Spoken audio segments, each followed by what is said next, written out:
Hello, everybody. Welcome back to another EOB podcast. So last weekend we have three wide releases. We have The Upside, the Kevin Hart summer dramedy, and then we have A Dog's Way Home and Keanu Reeves sci-fi thriller replicas.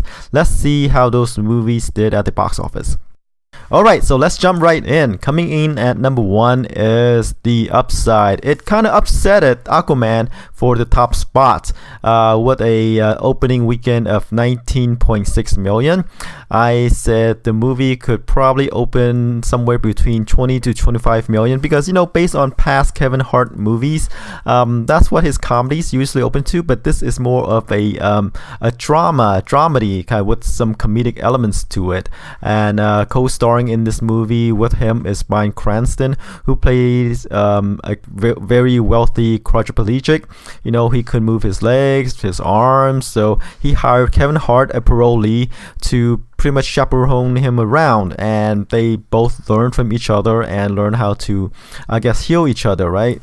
And Nicole Kidman's in here as well. The movie's not that well reviewed considering the genre that it is in. It has a 40% on Rotten Tomatoes, but an A- cinema score, which is respectable audience score.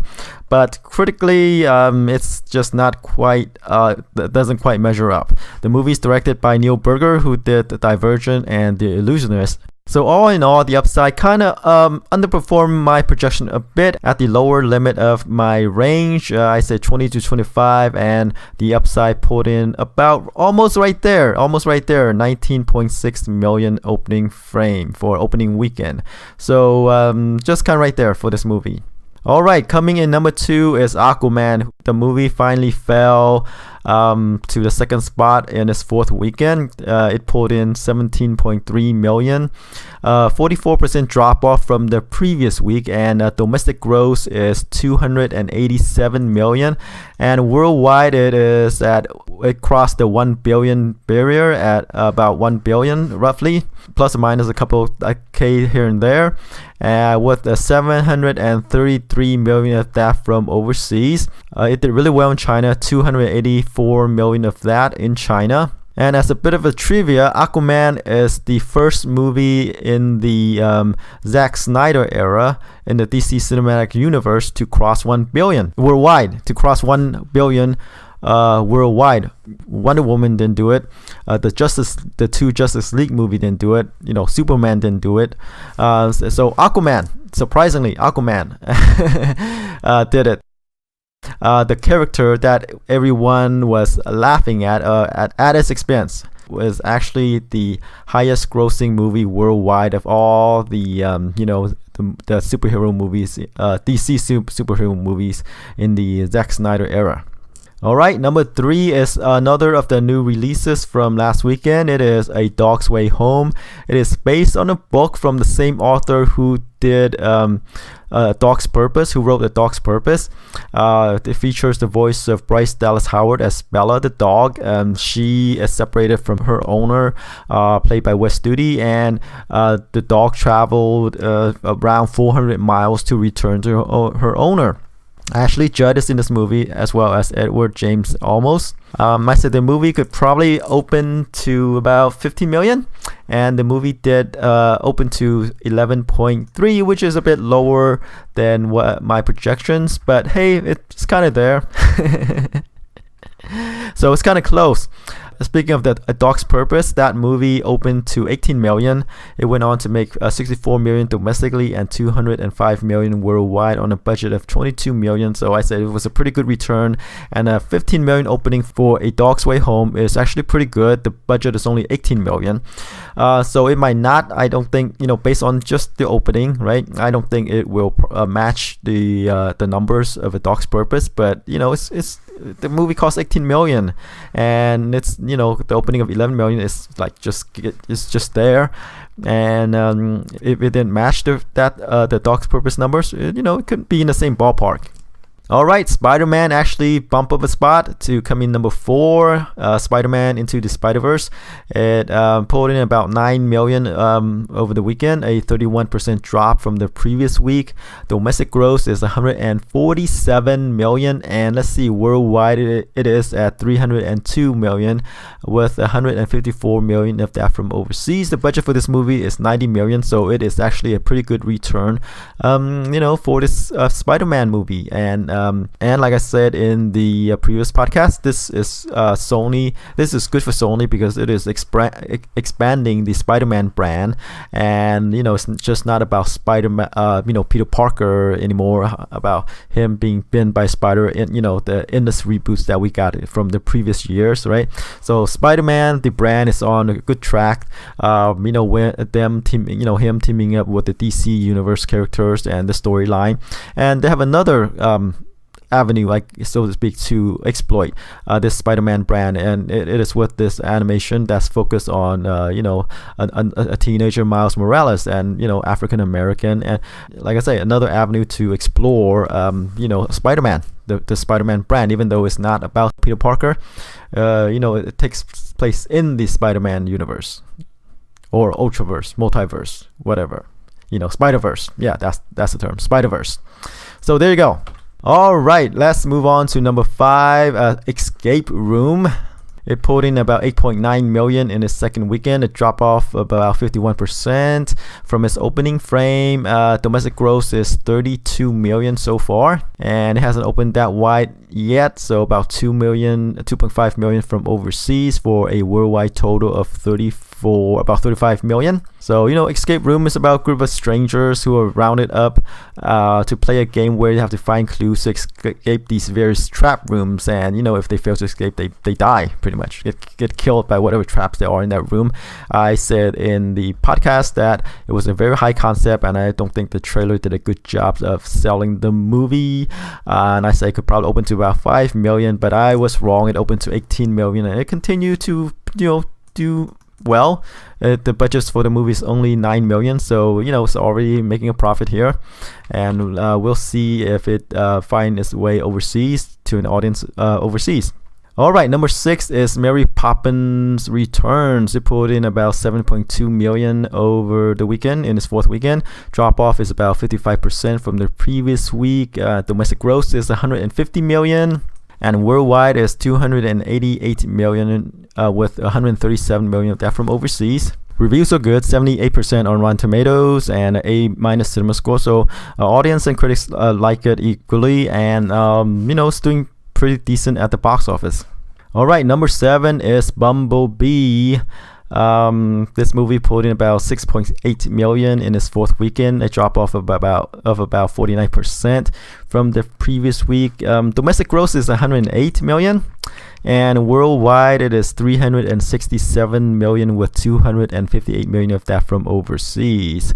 So it's doing okay. I mean, not the numbers that we expect from a Transformers movie, but I think that we kind of expected that, but maybe not the level of drop that Bumblebee is experiencing right now. I said the movie could probably open between somewhere in the 35 to 40 million range, but it actually opened lower, 21 million. And it's gonna end up as one of the lower grossing Transformer movies. It's probably right now, it is the low grossing Transformer movie. And let's see, the previous 5 movies, right? The lowest was Transformer The Last Night with 130 million domestically. I don't think Bumblebee will be able to catch up to that at 108 million. And worldwide,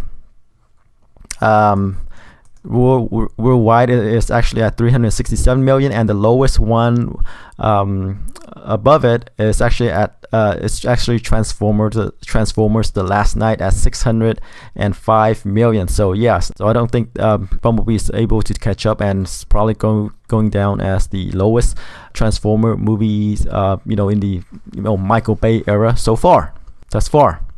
But like I said, Transformer is such a huge property for Paramount. I don't think they're going to let this return, Bumblebee's return, deter them from making more Transformer movies.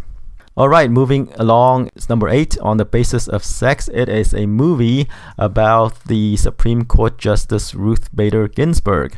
Yes, another movie about RBG. The other one was, I think, RBG. That one was a documentary. This one is more of a drama. This movie is directed by Mimi Ledger, who directed Pay It Forward and Deep Impact, starring Felicity Jones, Armie Hammer, Justin Theroux, Sam Waterston, Kathy Bates is in here as well as Jack Reynor. And this movie just focused on Bader Ginsburg as she struggles with equal rights and the tough road of becoming Supreme Court justice as a woman. And reviews are good, 72% on the tomato meter and a cinema score. It is in expansion. This is its third weekend. It added like over 1,000 theaters, and the movie pulled in 6.2 million in its third weekend. Domestic gross is about 10.6 million. So who knew that within like a couple months there could be movies about the Supreme Court Justice Ruth Bader Ginsburg that are both doing well at the box office. Alright, moving along to number 9 is The Mule, the Clint Eastwood movie about a guy, played by Eastwood himself, who is down on his luck and has to struggle drug money for the local cartel to make ends meet. And he got a kick out of it, right? He's, suddenly coming into this dough, and eventually the law catches up with him and he has to face off, and he's in a tough spot between, the cartel and the DEA agents. This movie pulled in about 5.5 million in its fifth weekend, drop off about 39% from the previous weekend. Domestic gross is 90 million, and rounding out the top 10 is Vice. It's the movie put out by Anna Perna. It stars Christian Bale as the former Vice President Dick Cheney, Vice President Dick Cheney. The movie pulled in 3.3 million in its third weekend, about 43% drop off from the previous week. Domestic gross is about 36 million. So yeah, another indie movie that's about some political figures that is actually doing quite well at the box office. And of note, that movie that opened outside of the top 10 is the Keanu Reeves sci-fi thriller Replicas. The movie opened to 2.5 million. Which is quite low. I said the movie could probably pull in 10 million because I say, even though it stars Keanu Reeves and Alice Eve, Keanu Reeves is very far from his peak when, he was one of the top paid actors in Hollywood. His recent movies haven't been doing that well, box office wise, outside of his John Wick movies. And I say this is not John Wick 3. So my expectations were low. I said it would have a 10 million opening, but it went lower than that. It opened lower than that, 2.5 million. So yeah, so it's not a good day for Keanu Reeves and his film sci-fi thriller Replicas. Alright, so that's it for the movies in the top 10. Let's move on to our lone wide release this Friday, and that is Glass. It is the sequel to Unbreakable and Split, both directed by M. Night Shyamalan. He's back to direct Glass as well. Bruce Willis returns to star. Samuel L. Jackson is back. James McAvoy, of course. So when Unbreakable was released back in 2000, I didn't expect this movie to somehow turn into a cinematic universe, but hey, here we are. So Glass, if you don't know, is the sequel to Unbreakable and Split. And Unbreakable is about, stars Bruce Willis as a guy who suddenly discovered that he has this power, as he's pretty much a superhero.